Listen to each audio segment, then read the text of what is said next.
All right, today we're diving into a crisis that affects literally hundreds of millions of people around the world, but it often stays completely out of sight. We're talking about undernutrition. It's a massive problem with some truly devastating consequences, and we're going to break down exactly what it is, who it hits the hardest, and what we can actually do about it. Just let that sink in for a second. Malnutrition and poor diets are the #1 driver of disease worldwide.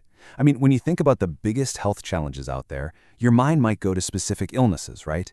But the reality is, this is the hidden foundation, the root cause beneath so many other health crises. It's huge. So, that brings up a really important question. What does undernutrition actually mean? You might hear people use it interchangeably with hunger, but it's so much more than that. It's a broad term that covers several different forms, and each one has its own unique, devastating impact.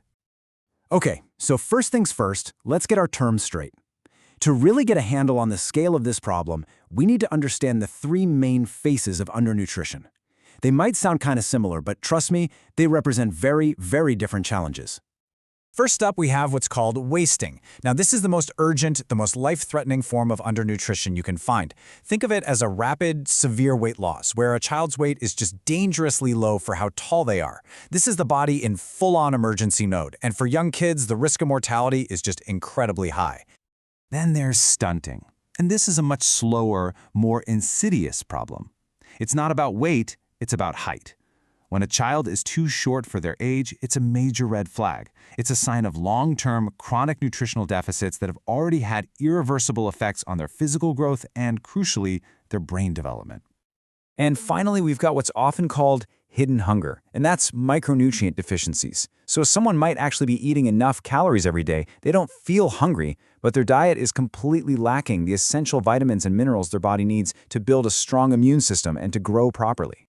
A good way to think about the difference is this. Acute undernutrition, like wasting, is like a sudden, dramatic car crash for the body.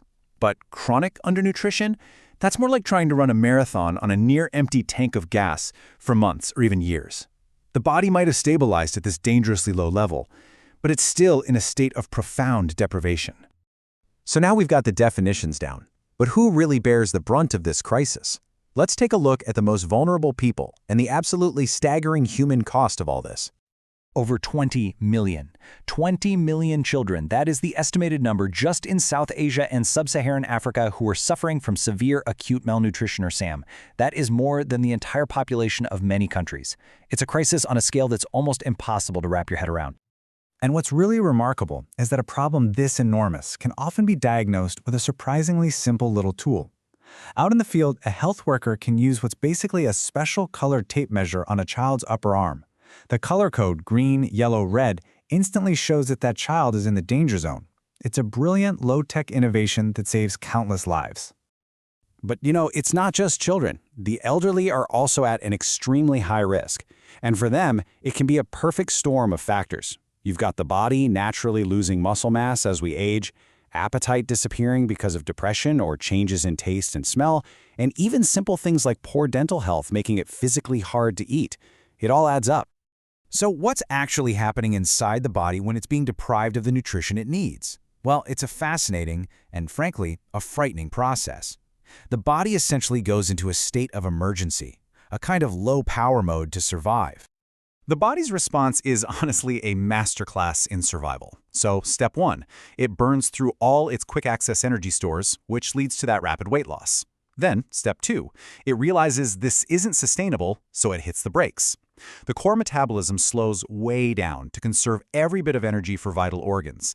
And then step 3, even small spontaneous movements decrease.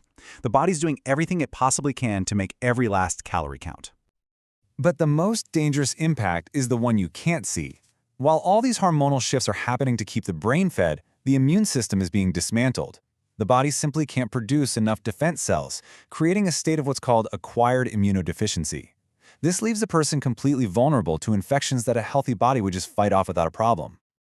Now, this all sounds incredibly dire, I know, but there is a very clear path to recovery.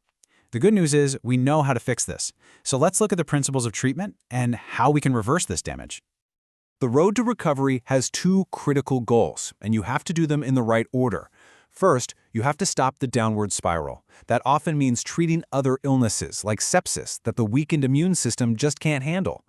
Only once the patient is stable can you begin the second, much more delicate phase, nutritional repletion, which is the slow, careful process of rebuilding the body.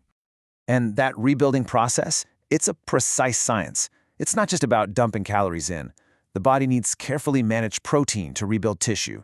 It needs crucial minerals like potassium to get the cells working again, and key micronutrients like zinc. For children, there are these amazing ready-to-use therapeutic foods, or RUTFs, that pack all of this into one life-saving peanut-based paste.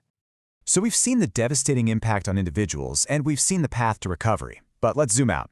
What is the cost to entire nations, and what is the global community actually doing to fight back against this? 11%.